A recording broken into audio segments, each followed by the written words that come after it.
Good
morning. Am I audible? Good morning. Am I?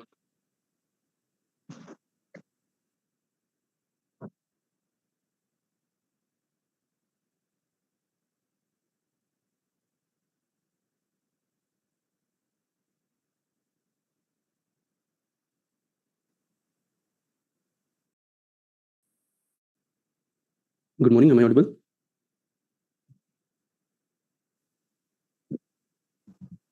Asha, you are audible? Please go ahead.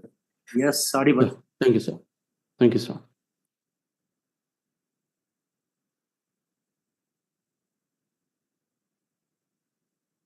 So, good morning to one and all present here. So, I would like to welcome you all for today's open house on fraud and risk mitigation as a career. Okay, so it's a webinar come panel discussion.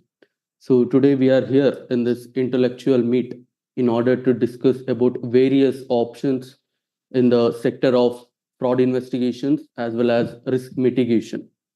So as we are concerned regarding the field of investigation, so today as of at this point in time, the generation holds very limited knowledge.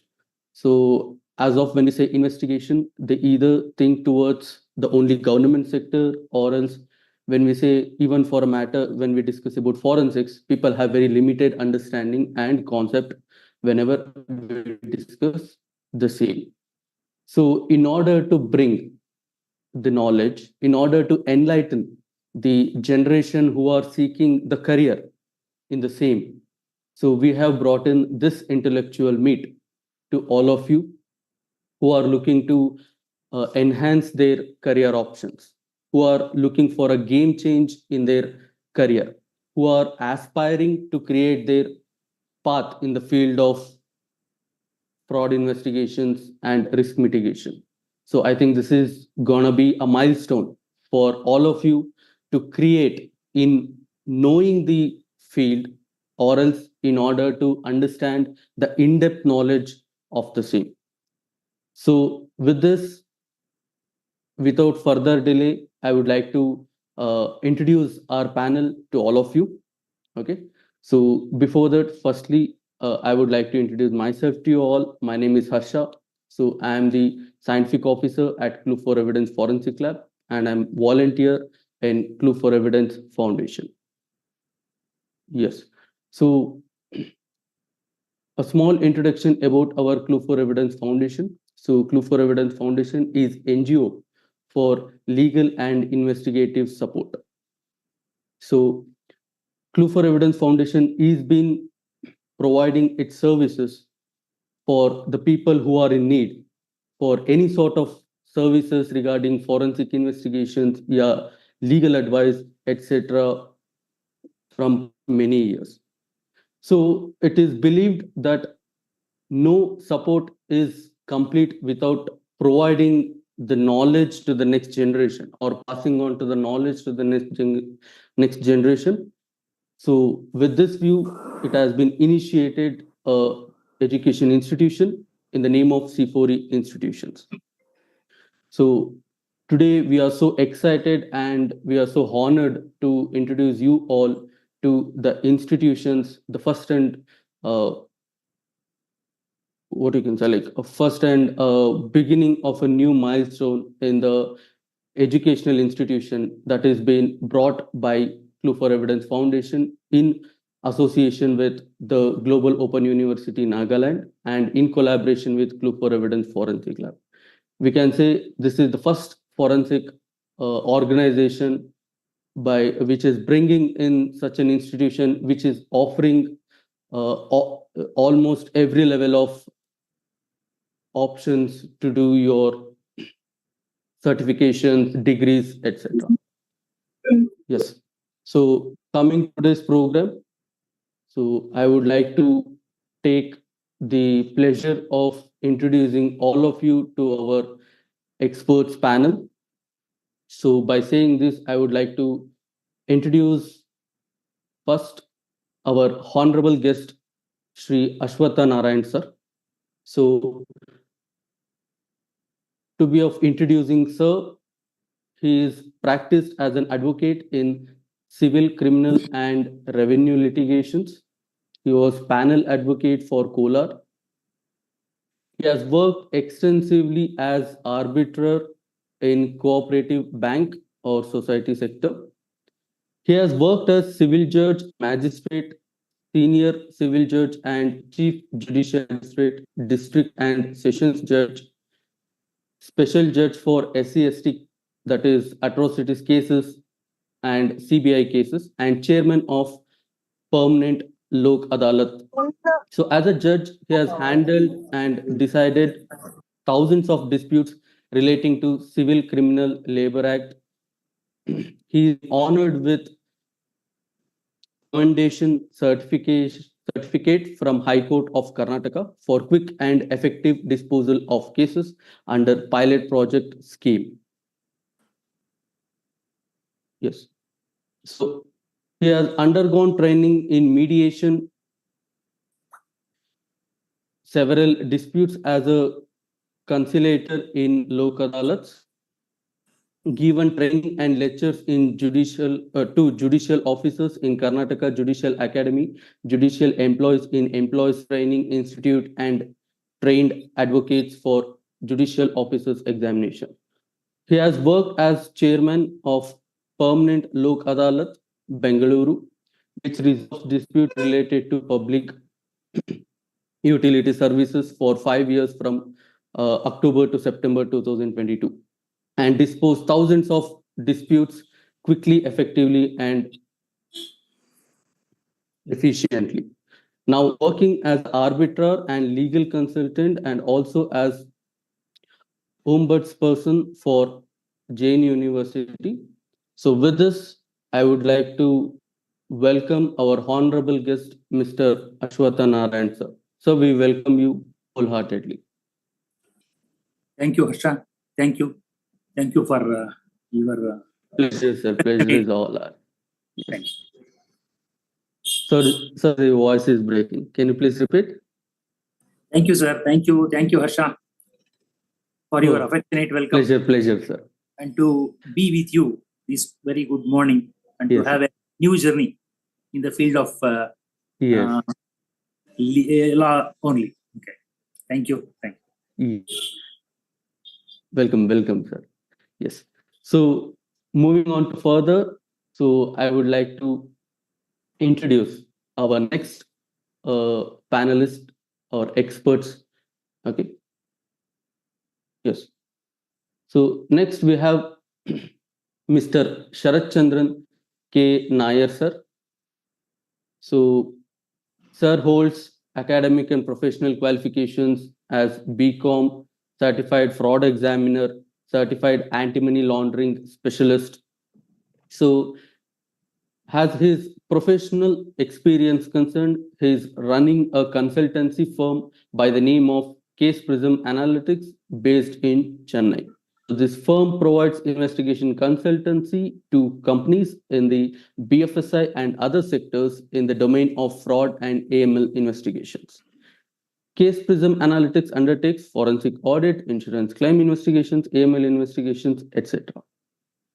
Speaking of past experience, Sir worked in CBI and Income Tax Department. In CBI as inspector, rendered technical assistance to investigation of white collar crimes as a specialist officer in matters relating to income tax and accounting matters. Uncovered banking, revenue, and government contract frauds.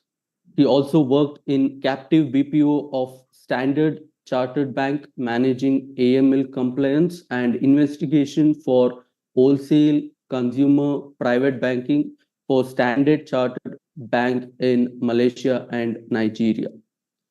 His partner in Richer Risk Management Consultancy. So, with this, I would like to welcome you, Sir Sharat Chandran, sir.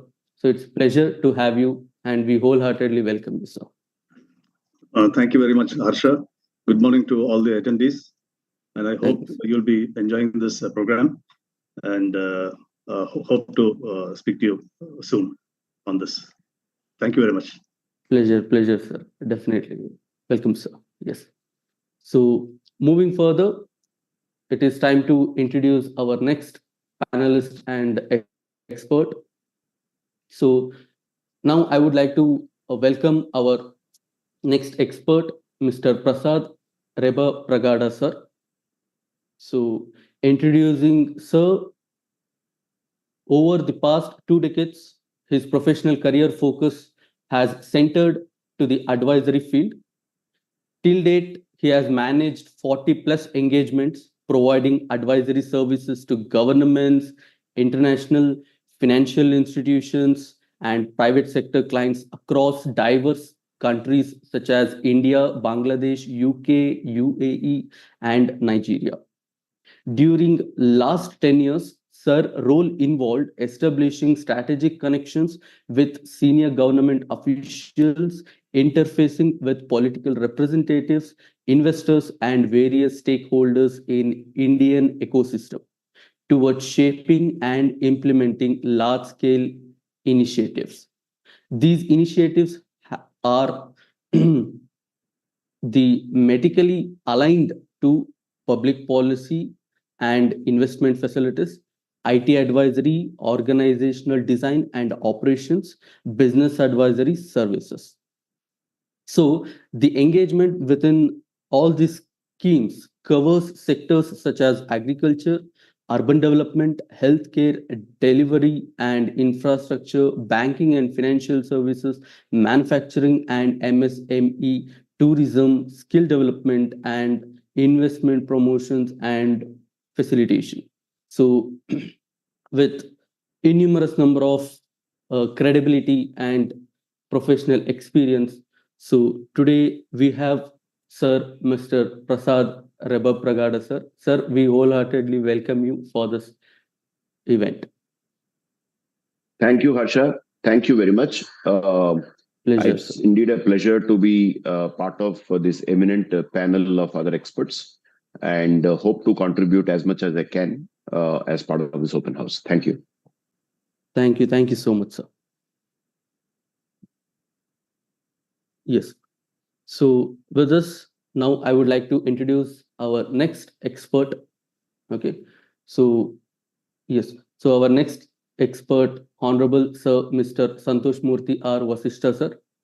So sir is an advocate, senior legal professional offering over 17 years of corporate legal and 8 years of litigation experience. So he is excellent in exercising independent decision making capabilities and high level of confidentiality and integrity, targeting strategic level assignment in the domain of legal affairs and risk advisory and management. So he has his experience and key accomplishments in legal and corporate affairs, compliance functions, litigation management, and legal documentation. With this, many such he holds the key achievements such as merit of imparting training in in-house employees over HR policies and POSH and drafting of policy and employee related documentations and startup advisor and consultant as well.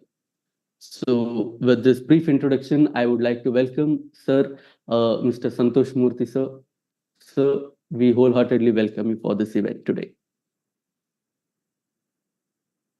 So can you please unmute your mic? It's not audible. Firstly, thank you, sir. Thank you very much, and good morning, Pleasure, all the sir. panelists and the members over here. It's indeed a good thing to be a part of this entire panel. Looking forward for further discussions. Thank you very much. Thank you, sir. Pleasure, sir. Yes. Yes. So with this, I would continue introducing to our next expert to all of you. So we have Sir Mr. Satish Huliar, sir. So he holds his professional and academic qualification in BSc, MA, JAIIB, CAIIB.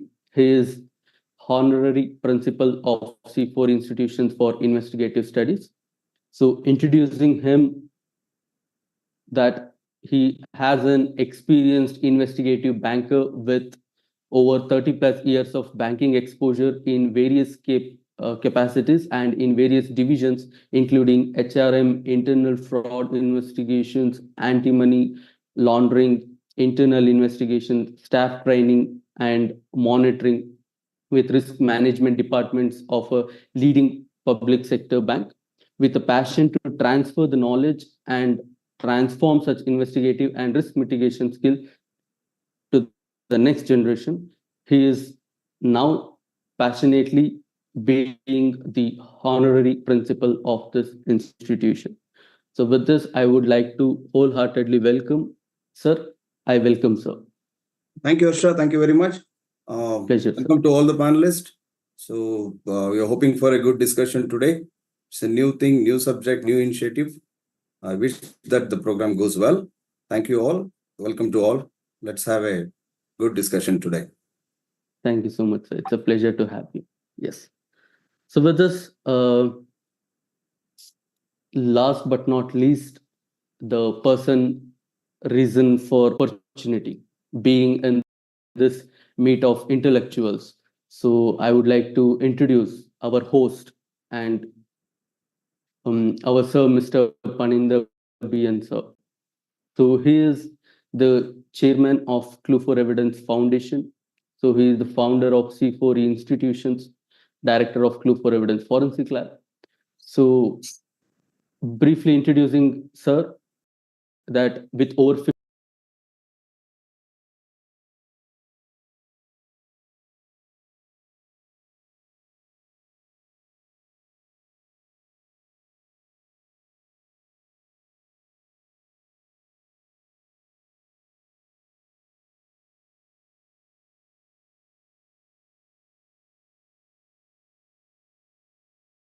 resulted to be one of the critical evidences for various judgments, and he is actively involved in any public interest cases and training programs to various stakeholders of the society. So he holds his professional and academic records in MSc Physics, MSc Forensic Science, MSc Cybersecurity, LLB, LLM, and so on. So with this, keeping it short, I would like to welcome Sir, Mr. Paninder B. Sir. Sir, we are honored to have you today. Harsha, thank you very much. And I Pleasure, would sir. also thank all the panelists for joining us this morning. And I would also appreciate all the participants who are very keen to understand this scope of the topic of this hour of discussion. And I'm sure that people who have joined us here with both the verticals, one is the knowledge sharing professionals, one is the one who is awaiting for such knowledge being shared. So I believe this session is going to be fulfilling both of their expectations. So with this, let me take over for this hour of the discussion. Thank you, While sir. participants, we all are here to discuss about the scope and the career in the fraud investigation. And this is the need of the hour. And as far as the international practice is concerned, international opportunities are concerned, this is one of the highly secured job opportunities in the near future.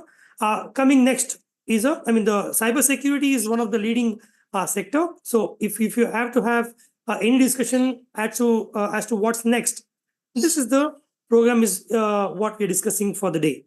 So I would like to call upon and request Mr. Prasad, who is one of our panelists, to open this discussion. Mr. Prasad, as the introduction was given, he holds a strong background from the public advisory.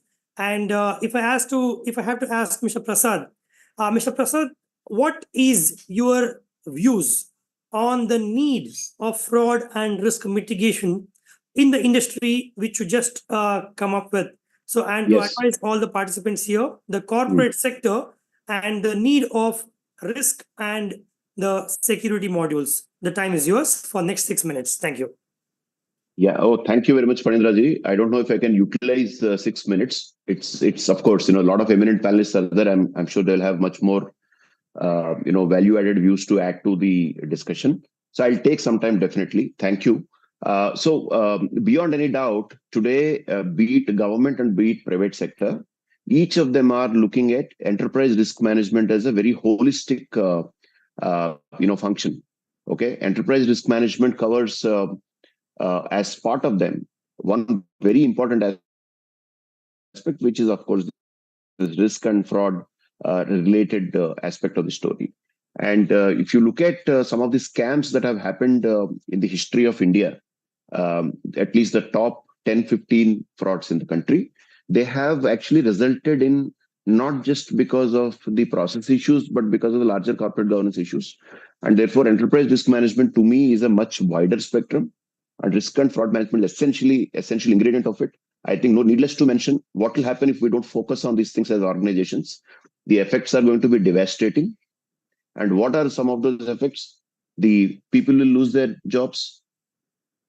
The organizations will be shown in very bad light. You have seen some of the banks which have actually gone through some of these frauds in the recent history. Some of the IT companies like Satyam, etc., which have gone through this whole process in the past.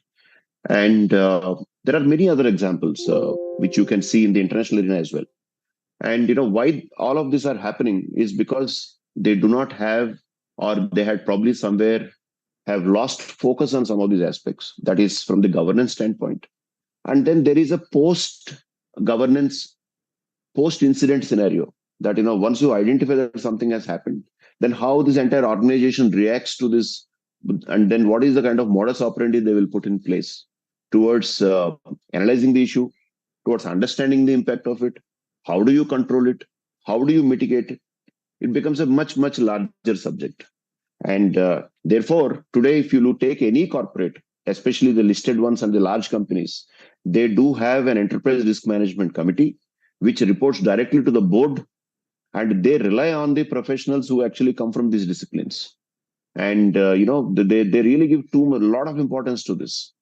And therefore, my belief is that this particular course that we are trying to do under the banner of Clue for Evidence will have greater importance, be it in the eyes of the corporate or be it in the eyes of the bureaucracy and government machinery, because end of the day, running an organization and collecting revenues and profits is one side of the story of any business or any government.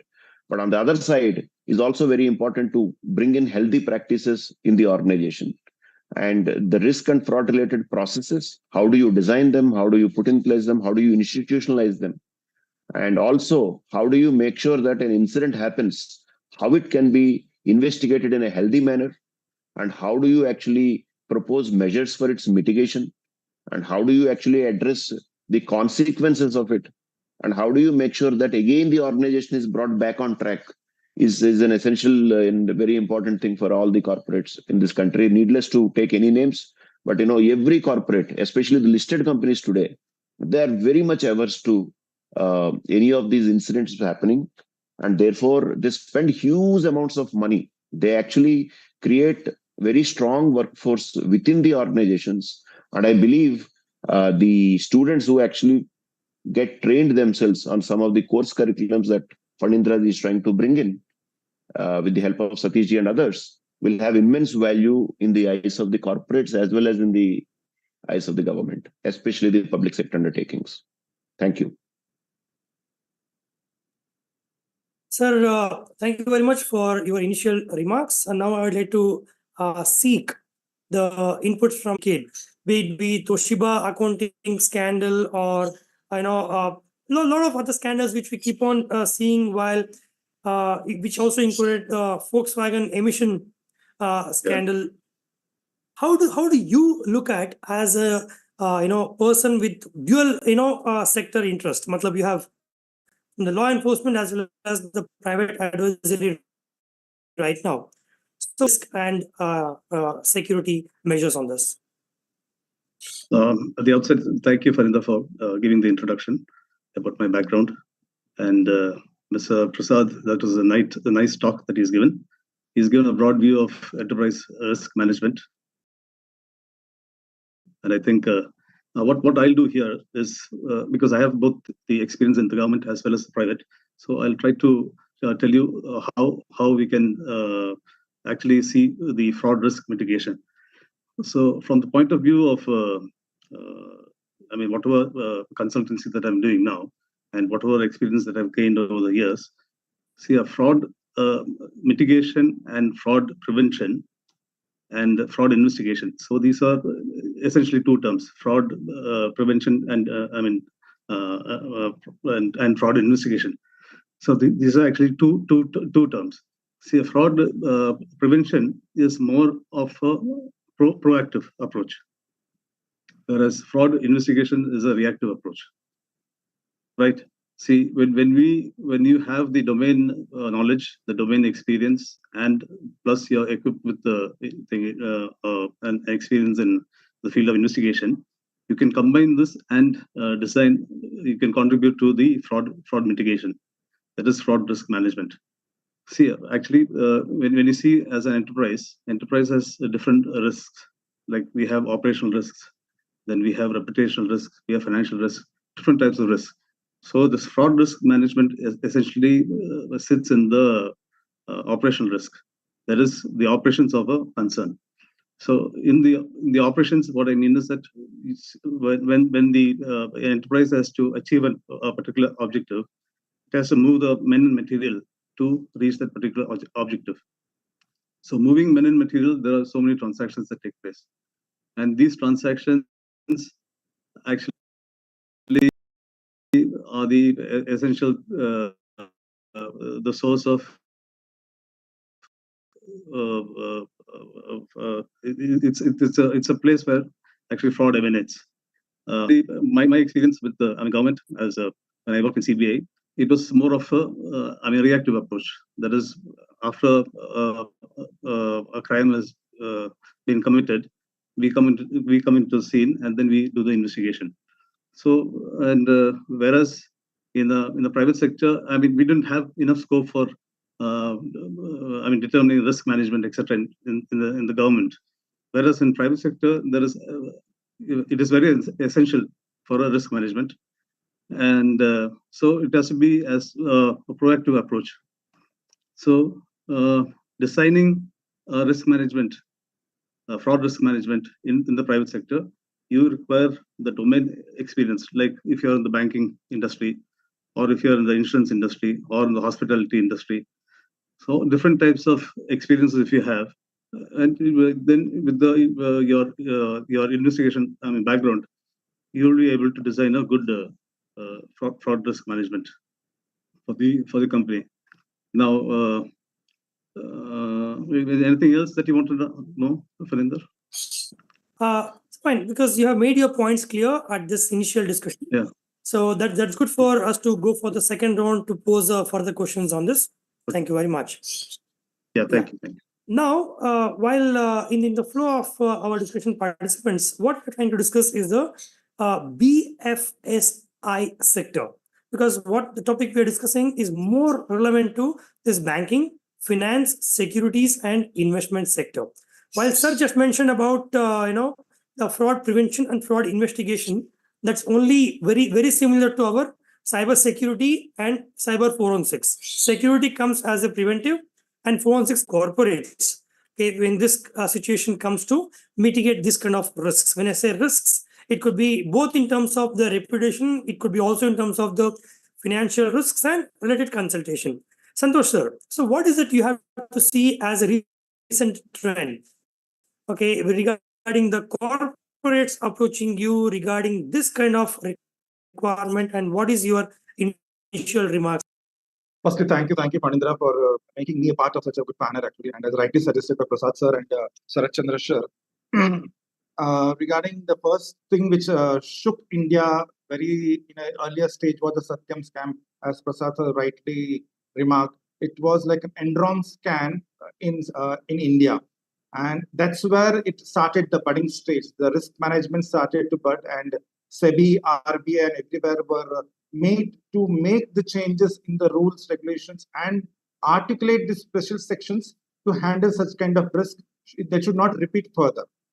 Because we have seen the volatile markets in all the segments, banking, financial sectors, and that's where whenever such kind of corporates do reach out to us, we help them to enlighten them and to create risk management policy in first step itself.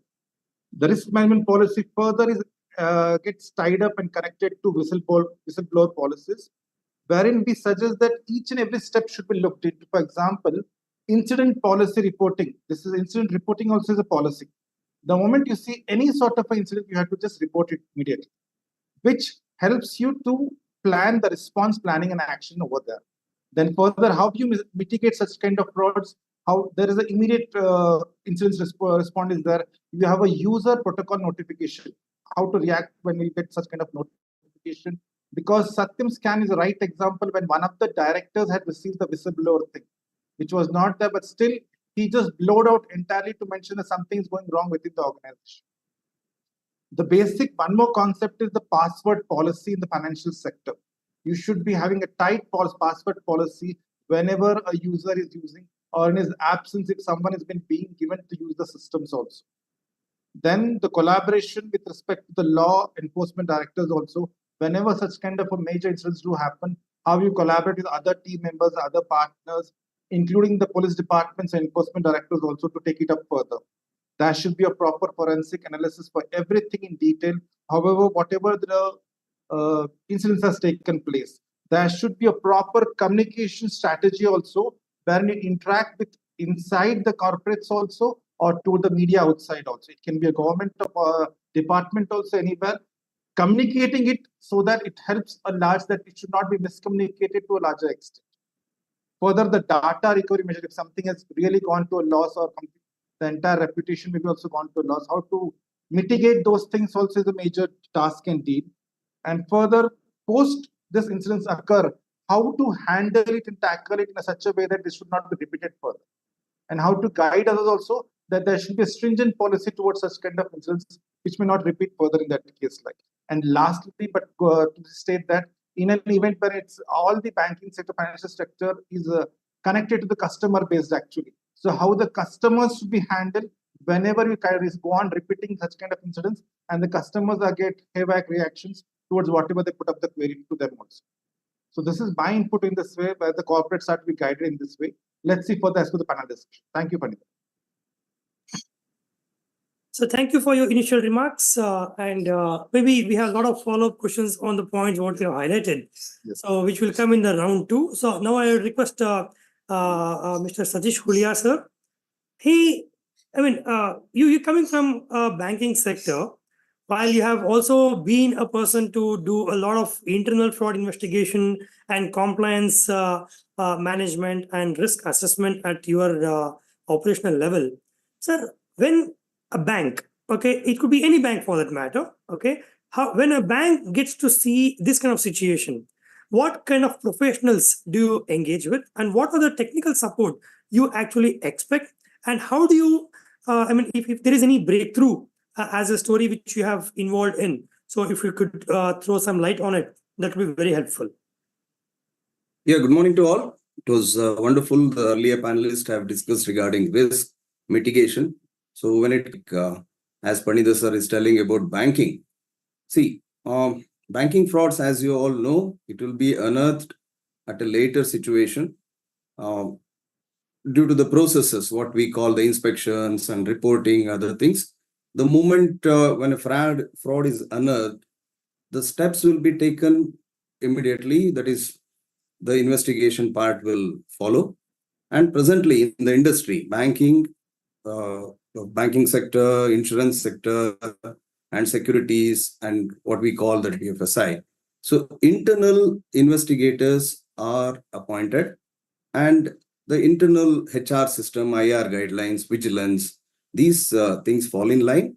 And there are a set of guidelines for each public sector, each private sector. And these HR matters and IR matters will not be disclosed or known to anybody. This is an internal process. But what we see as bankers, as insurance people, or the public sector, or the corporates, how they run, it's all, see, what happens based on the experience of one particular person. A fraud investigation is given in an organization. Suppose there is a credit fraud that is related to the loans and advances. So they will identify one person who is expert in the credit, and he will be assigned with the investigation, and he will go through that process, and he will complete the investigation, and the report is submitted, and the process as per the CVC guidelines, it will go on.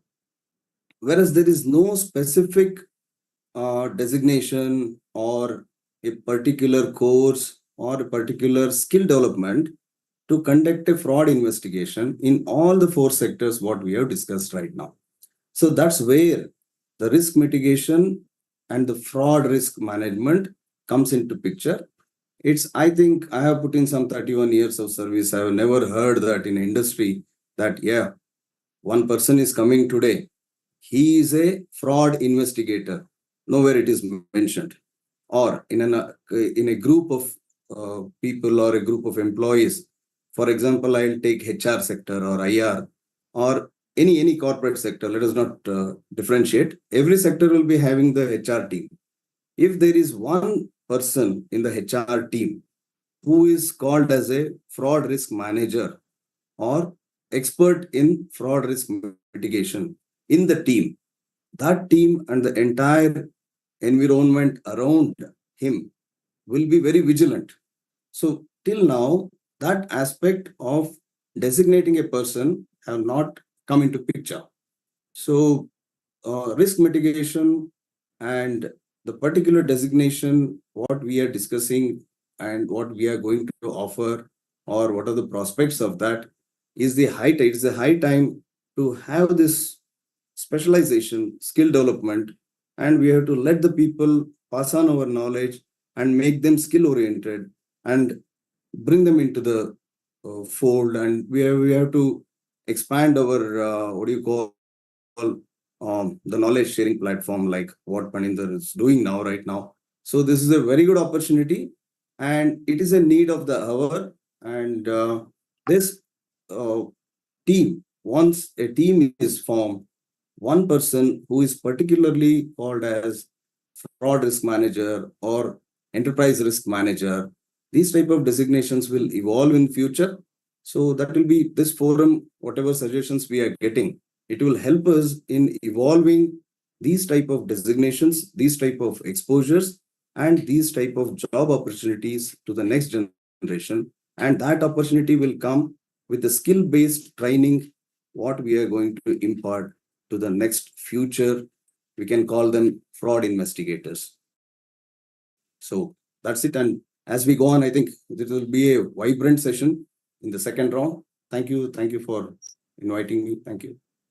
Thank you, Satish sir. You have given a gist of what it means to be a person in the bank sector and how simple processes, when it is reported as a fraud, what are the basic steps which you're going to initiate. You have just highlighted that. We'll come to the detailed discussion very soon.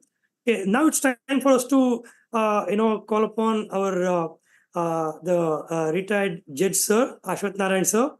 Sir, while you have spent your entire career, okay, banker mentioned they have an internal process of fraud investigation. They do a lot of investigations internally, and a lot of such things, okay, would not even end up to the court of law because of different compliances. There are different authorities which will take care of certain things. In some cases, it's going to be only the penalty on the organizations. In some cases, it is a criminal charges. So with this input, with this suggestion, what is it you had to mention about this topic of discussion, sir? Thank you, Mr. Panindra, and thanks to all the panelists who throw light on the subject. So the role of courts comes to picture only after fraud is committed and investigation is made, evidence is collected and placed before the court.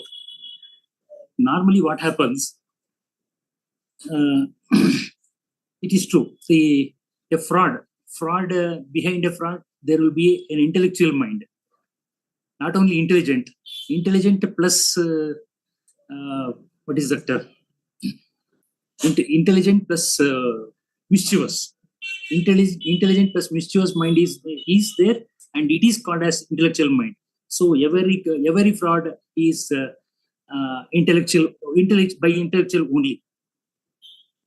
Why? Of course, our officers are there, our investigating officers and investigating officers, police officers, and they will collect almost all evidence in a systematic manner. But merely collecting evidence in a systematic manner, if it is not placed systematically, and that too in an understanding manner, the entire attempt and the entire attempt of all these persons will be futile.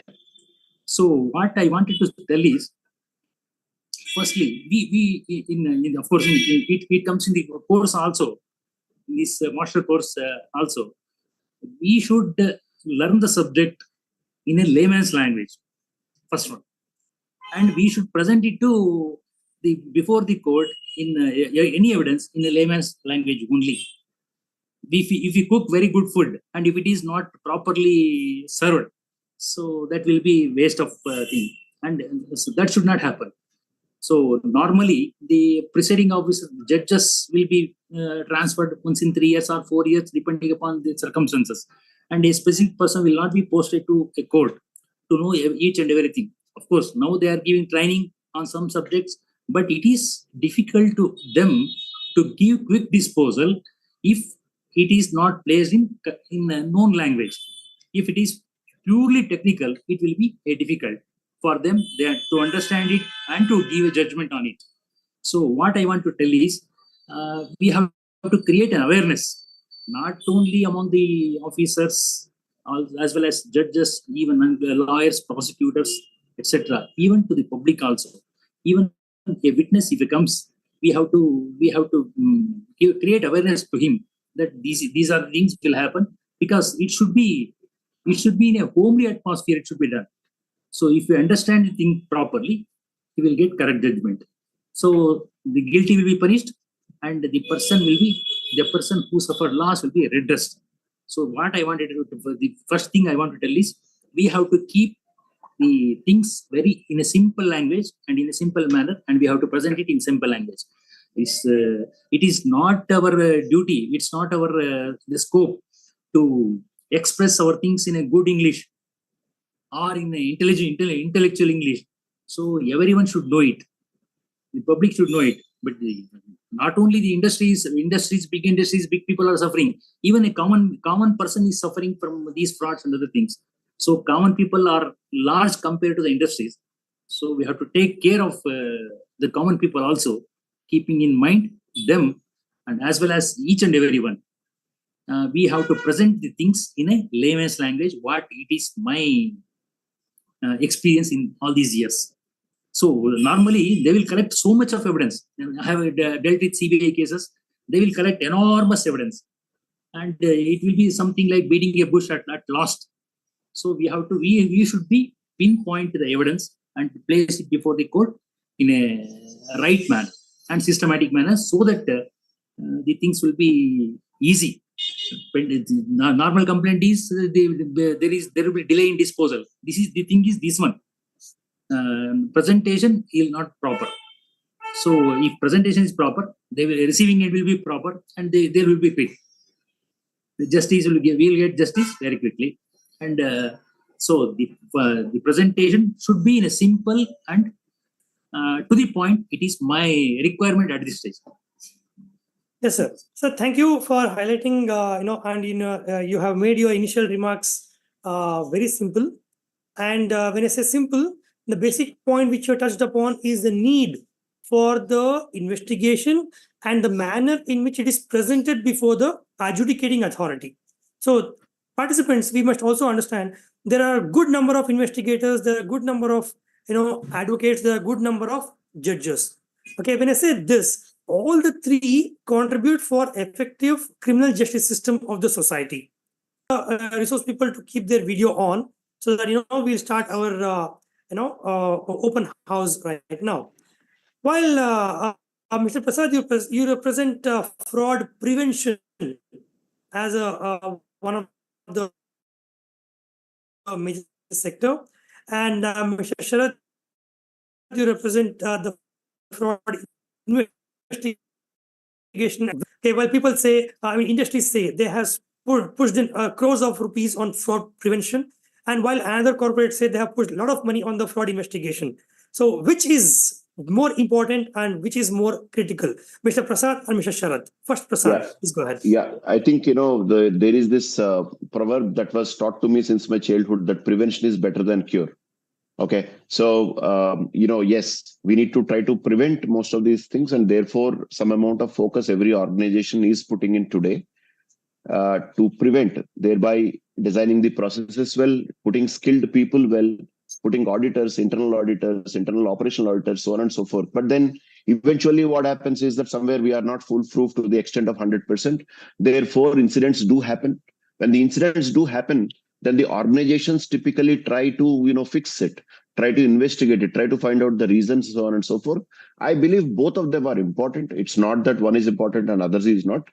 But at the same time, if we're able to design a company with healthier processes, with the right amount of expertise to man these processes well, I believe to that extent we'll be able to control it.